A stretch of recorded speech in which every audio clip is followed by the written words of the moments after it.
Hola a todos, hoy les traigo un nuevo video. Tenía planeado para hoy hacer un video que ya tenía pensado, pero se me atravesó este eventito que se me hace que está muy padre hablar de él. Entonces ahorita voy en camino por una amiga y vamos a ir a una pasarela de huipiles, que son una vestimenta típica mexicana, y les voy a grabar el evento y les voy a explicar tantito de lo que son los huipiles.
No terminé de grabar anoche porque llegué más tarde de lo que esperaba de la pasarela, pero pues sí les quería explicar tantito lo que son los huipiles.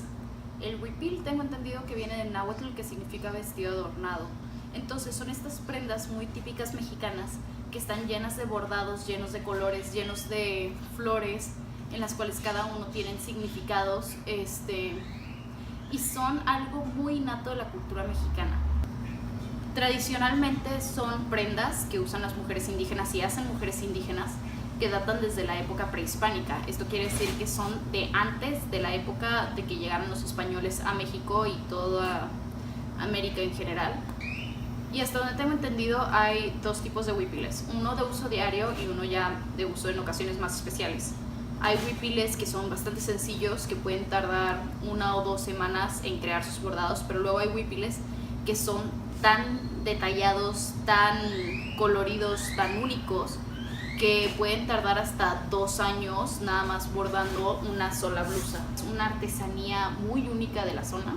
Realmente creo que es algo que deberíamos apreciar más como mexicanos, como parte de nuestra cultura, que muchas veces sí lo vemos como algo bonito, pero no apreciamos realmente a fondo todo lo que esto es.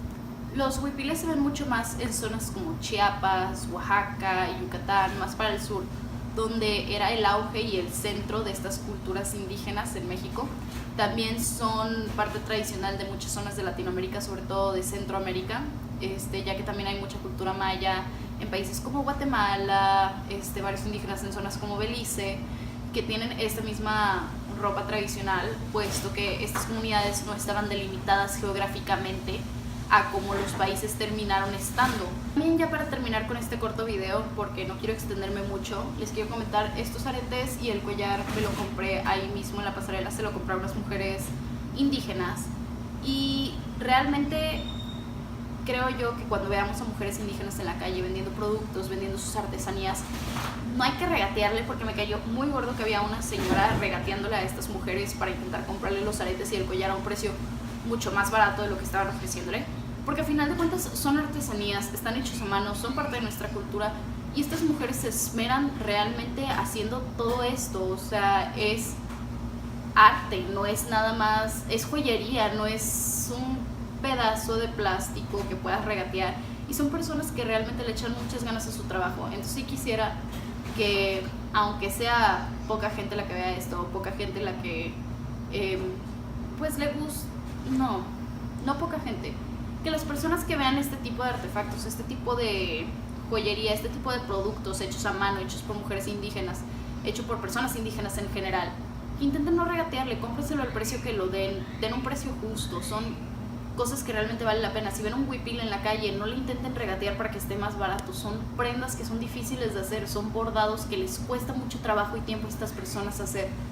Entonces realmente creo que debemos apreciar un poco más nuestra cultura, a las personas que fomentan y mantienen esta cultura viva, y pues apoyarlos de la forma que podamos, ya sea económicamente, compartiendo las historias, dándoles visibilidad y pues a final de cuentas apoyando en intentar desestigmatizar esta depreciación como si fuese de algo barato, porque no lo es. Ni no me refiero a que sea barato en cuanto a dinero, sino que sea barato en realmente el valor que tiene. Es un producto artesanal, es un producto que toma bastante tiempo en hacer, mucha dedicación, para que tengamos un poquito más de conciencia al comprar estas cosas y realmente apreciar la cultura que tenemos en este país. Bueno, eso fue todo por hoy. Acuérdense de suscribirse si les gustan estos videos. Subo videos una semana sí, una semana no, cada viernes. Y espero verlos por aquí seguido.